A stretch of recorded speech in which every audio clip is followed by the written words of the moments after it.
ಇದು 2 ಎಕರೆ 10 ಗುಂಟೆ ಇಲ್ಲಿ ವ್ಯೂ ಇರುವಂಥ ಪ್ರಾಪರ್ಟಿ. ಲ್ಯಾಂಡ್ ಎಂಡಿಂಗಲ್ಲಿದ್ದೀನಿ, ನೀರಾವರಿ ಬೆಲ್ಟು. ಇದು ರೀಸೆಂಟಾಗಿ ಈ ಲ್ಯಾಂಡ್ಸ್ ಎಲ್ಲರೂ ಕ್ಲಿಯರ್ ಮಾಡಿಸಿದ್ದಾರೆ. ಸಾಯಿಲ್ ಕಂಡೀಷನ್ ಹೆಂಗಿರುತ್ತೆ ಅಂದರೆ ನೋಡ್ಬೋದು. ಇಲ್ಲಿ ತುಂಬ ವರ್ಷಗಳಿಂದ ಏನು ವ್ಯವಸಾಯ ಮಾಡಿಲ್ಲ, ಸೊ ಹಂಗಾಗಿ ಸ್ವಲ್ಪ ಬೆಳ್ಳೆ ಕಾಣಿಸ್ತಾ ಇದೆ. ಇದನ್ನು ಹೊಲ ಉತ್ತರೆ ಈ ಥರ ಬರುತ್ತೆ. ಸೊ ಇದು ಈಸ್ಟಿಂದ ವೆಸ್ಟ್ಗೆ ಡೌನ್ ಇದೆ. ಈ ಲ್ಯಾಂಡ್ ಬ್ಯಾಕ್ ಸೈಡಲ್ಲಿದ್ದೀನಿ ನಾನು. ಇಲ್ಲಿ ವ್ಯೂ ಪ್ರಾಪರ್ಟಿ ಬೇಕು ಅನ್ನೋರಿಗೆ ಹೇಳಿ ಮಾಡಿಸೋ ಜಾಗ.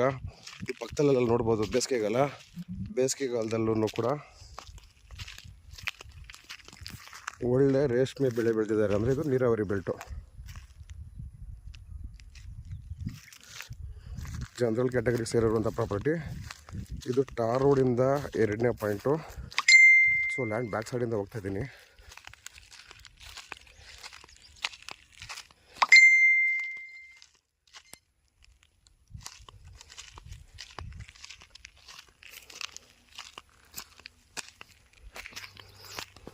ಸೊ 2 ಎಕರೆ 10 ಗುಂಟೆ ಏನಿದೆ ಇದು ಇದಕ್ಕೇ ಲ್ಯಾಂಡ್ ಎಂಟ್ರೆನ್ಸು.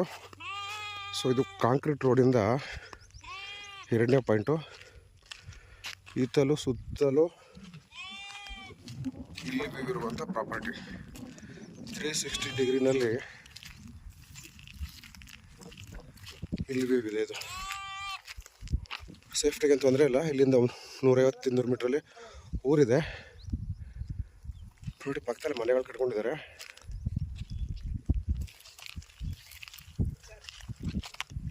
ಇವಾಗ ಸೇಲ್ ಮಾಡೋ ಉದ್ದೇಶದಿಂದ ಇದೆಲ್ಲ ಕ್ಲೀನ್ ಮಾಡಿಸಿದ್ದಾರೆ. ಸೊ ನಾನು ಆವಾಗಲೇ ತೋರಿಸಿದ್ದೆ ಅದು ಲ್ಯಾಂಡ್ ಬ್ಯಾಕ್ ಸೈಡು.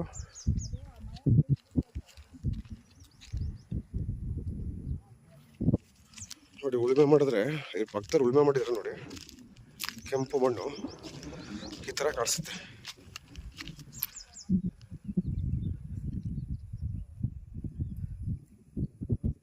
ತ್ರೀ 360 ಡಿಗ್ರಿನಲ್ಲಿ ಇಲ್ಲಿ ಇರುವಂಥ ಪ್ರಾಪರ್ಟಿ. ಇದು concrete road, village concrete road ಇದೆ. ವಿಲೇಜ್ ಕಾಂಕ್ರೀಟ್ ರೋಡಿಂದ ಸಪ್ರೇಟ್ 12 ಅಡಿ, ಒಂದು 110-120 ಮೀಟ್ರಷ್ಟು ರೋಡು.